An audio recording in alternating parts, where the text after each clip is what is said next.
Kia ora koutou, hello everybody, and welcome to Frogs on Friday. On today's show, we are going through the top 5 reasons employees are quitting. We'll go through some of the hot jobs as usual, and I'm joined by Domingo from our Wellington office to talk about how to entice people back to the office. And we'll finish up with our social media polls. So let's jump straight into Mahi Media.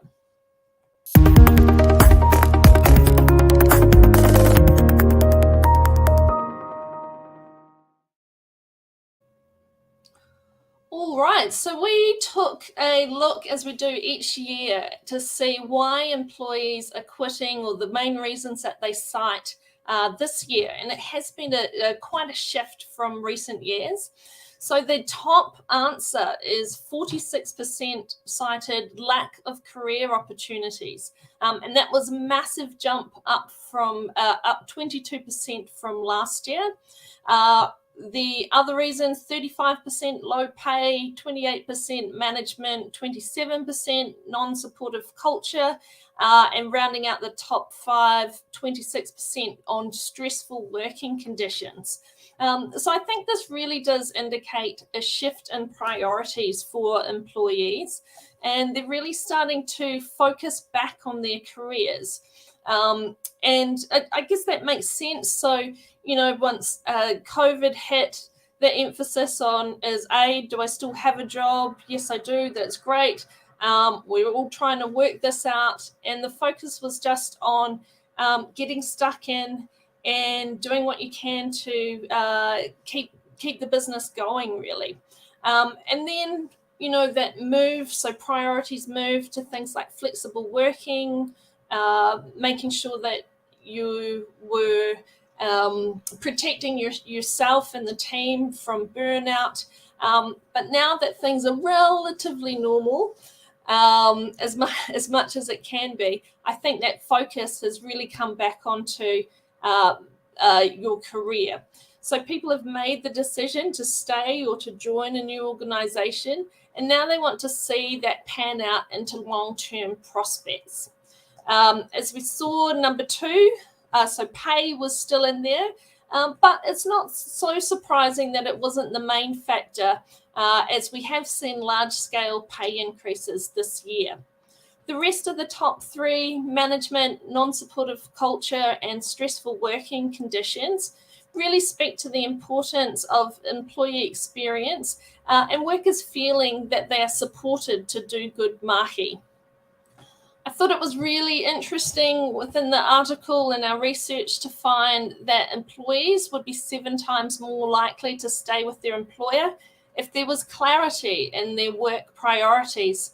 7 times more likely. So it seems that to solve some retention worries, all you need to do is rehash the job descriptions. Perhaps it's not quite that simple, but it really is a hangover from COVID, where, as I said, that feeling of jumping in, helping out wherever needed. And it did mean that you were very likely to be working outside of your normal remit to keep things going, and also to cover for reduced staff or not having a full team on board.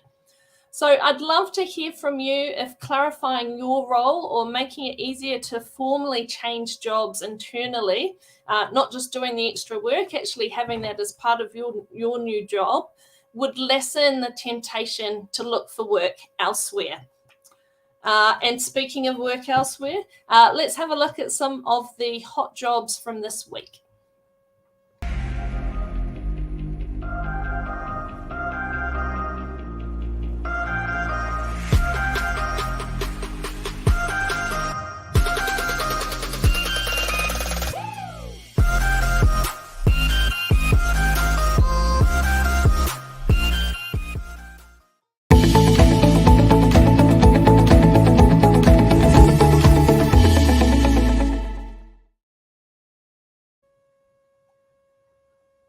Okay, so first up, we have a temporary position based in Auckland. This is a care coordinator.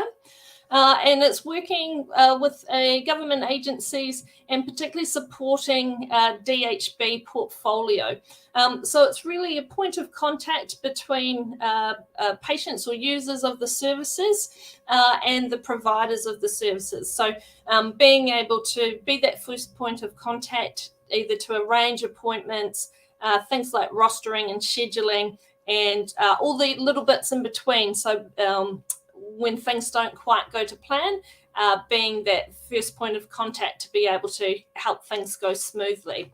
If you're interested in this type of work, get in touch with Isha, who is running this role and others like it in Auckland. And the permanent role for New Zealand this week is a personal assistant. This one's based out in Wellington and looking between 60 to 70,000. It's providing general support as well as personal support to one of the executives, and you'll need to have worked in a similar role. So it looks like a wide range of duties within this one. So again, willing to muck in and to be able to help where is needed. If you're interested in applying for a PA role, get in touch with Chitra from the Wellington team. Okay, so let's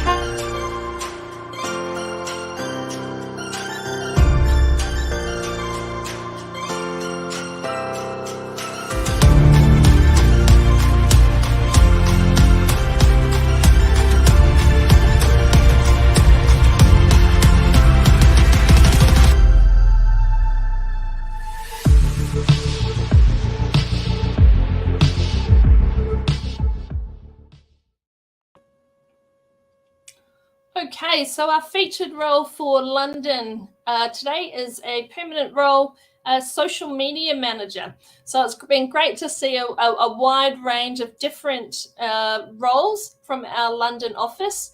If you are interested in making the move or interested in this role particularly, get in touch with Hannah Scanlon from our London office. Or if you just want to make the move and want to know how to connect, get in touch with any of the team at FrogRecruitment. Let's have a look what the Aussies have for us.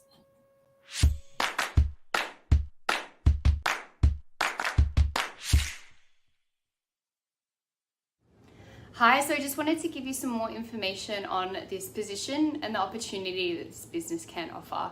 So I'm currently working with Stryker, who are a global medical devices business. They're looking for someone to join their facilities team. This role would be a hybrid, working on reception 2 days per week and facilities administration 3 days per week. Whilst based on reception, you'd be assisting with checking in and assisting guests that are coming through, providing tours of the facility and being the go-to person for any administration and office support. The other 3 days a week, you'd be helping the facilities team, so work health and safety inspections, going into the dock and checking in inventory, maintenance logs, and any other assistance that the team may need. This role has really big opportunity to grow and develop within this global business. You'll be able to meet other members of the team and gain really big exposure to what this company can do and offer. This role will be starting as soon as possible, ideally late May or early June. It'll be a 12-month temporary assignment, and the view is for this role to extend or go permanent based on your qualifications and I guess what you're looking for in terms of your next role. If you're interested in wanting to know more, please apply now and reach out. I would love to have more of a chat and see if this position is the right one for you.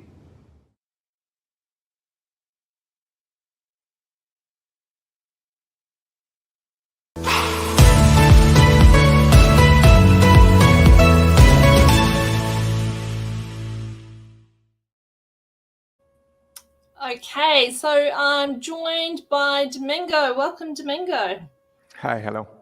He's very excited to do his first Frogs on Friday today. Just talking about it earlier. Now, we've seen how much flexible working arrangements the ability to work remotely or vary the hours is to employees and job seekers. But it's also important to be able to bring people back into the office. So what advice would you give employers who might be at that stage and trying to bring their staff back, but maybe facing some resistance? Well, I'll say three main cores. The first one is to develop a clear vision of the experience of work you want to create. Without it, you will end up with an expensive training program that is enjoyable but doesn't create the culture required. Everything else will flow from there. Second, do the work required to make the change happen. You can hand over culture to HR, but it will only be sustainable if you as a leader do the necessary work. And third, ask your people what they need. Far too few managers ask their people what would make them want to be in the office, concerned about not being able to deliver. Your employees will appreciate you care enough to ask. Yeah, I think those are really good points there. Thanks, Domingo. Definitely important. I know when we were through the lockdowns and able to go back into the office, you really had to give people a reason to do that, or to make it attractive versus the 30-second commute that you have at home. So important to reach out and make it enticing, and really highlight those benefits of being able to come together as a team and to build that culture. Thank you for that. Let's go through and have a look at the social media polls. Okay, so last week we asked if your employer had changed its approach towards company benefits or perks in the last 6 months. So we were talking about perk session, and it pretty much mirrored the results that we had from the larger research. So 23% versus a quarter said, yes, actually, we're starting to see that. They've taken some of those away. But there's also some positives here. So 63%, most people said, no, actually things have stayed the same. And positively, some had actually increased or introduced more benefits. So good to see there. Let's have a look at this week's poll. Okay, so what is your preferred working arrangement this year? Do we have the people who, as soon as they could get back into the office, rush back in, prefer that full time in the office, keeping work and home life separate, hybrid working, or the other way there, full time work from home? So make sure to get your results in. Feel free to put any comments through as well. I'd love to hear about your experiences. That is it for today's show, but we'll be back as normal next week on Friday, 12:30. Love to see you there. Ngā mihi nui.